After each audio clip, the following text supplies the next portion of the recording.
अस्सलाम वालेकुम स्टूडेंट्स।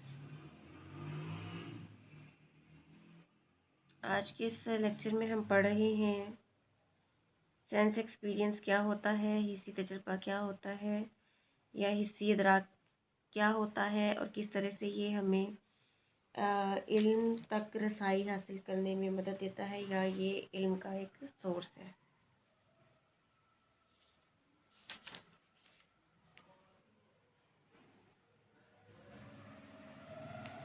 तो हमने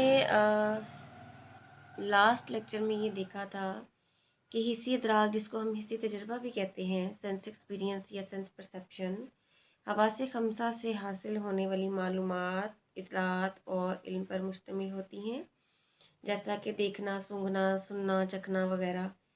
तो आज हम इस वीडियो में देखेंगे कि किस तरह से मुख्तलिफ़ फ़लसफ़ी जो हैं हिस्सी इदराक को एक ऑथेंटिक सोर्स ऑफ नॉलेज के तौर पर लेते हैं।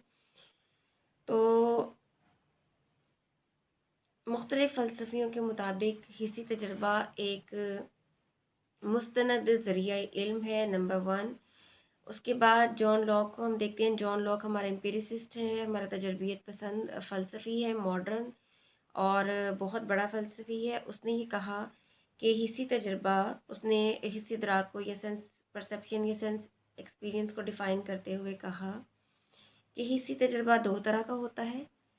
नंबर 1 तहस्सुसात, सेंसेशन पर मुश्तमिल होता है। नंबर 2 तफक्कुर, रिफ्लेक्शन पर मुश्तमिल होता है। यानी जो हमारा हिस्सी तजर्बा है, ये जॉन लॉक कह रहा है कि वो दो तरह का होता है। नंबर 1 सेंसेशन पर मुश्तमिल होता है, तहस्सुसात भी हमारा हिस्सी तजर्बा है, और तफक्कुर, रिफ्लेक्शन जिसको हम इंग्लिश में कहते हैं, वो भी हिस्सी तजर्बा है।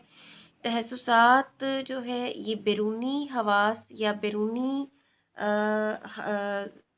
हमारी जो हवासे खमसा हैं उनके ज़रिए या मौसूल होने वाली और इतलात मौसूल होने वाली या हासिल होने वाली इल्म और इतलात पर मुश्तमिल होता है, जैसे देखना, सूंघना, चखना वगैरह। ये सारे सेंसेशन हैं, तहस्सुसात हैं, ये हमारा बैरूनी हिस्सी तजर्बा है।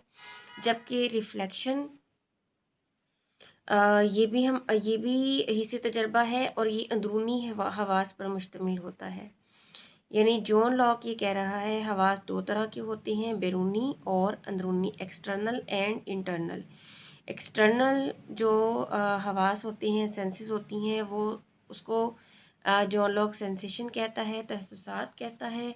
जबकि जो अंदरूनी सेंसेस हमारी होती हैं उसको जॉन लॉक रिफ्लेक्शन का नाम देता है। अंदरूनी हवास कौन कौन से होते हैं?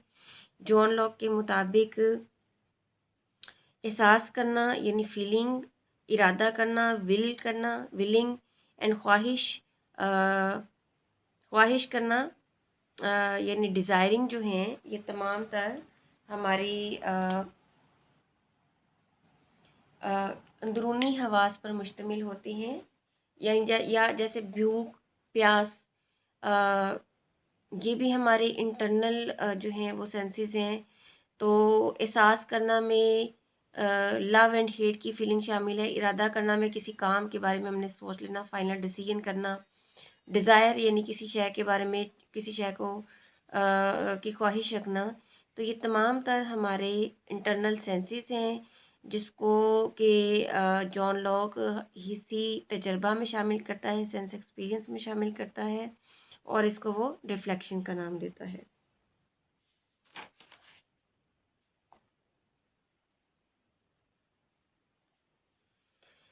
तो हम कह सकते हैं कि हिस्सी तजर्बा, हिस्सी तहस्सुसात यानी कि सेंसेशन और रिफ्लेक्शन पर मबनी एक कॉग्निटिव प्रोसेस है, जिससे हम एक्सटर्नल और इंटरनल वर्ल्ड के बारे में इल्म हासिल करते हैं।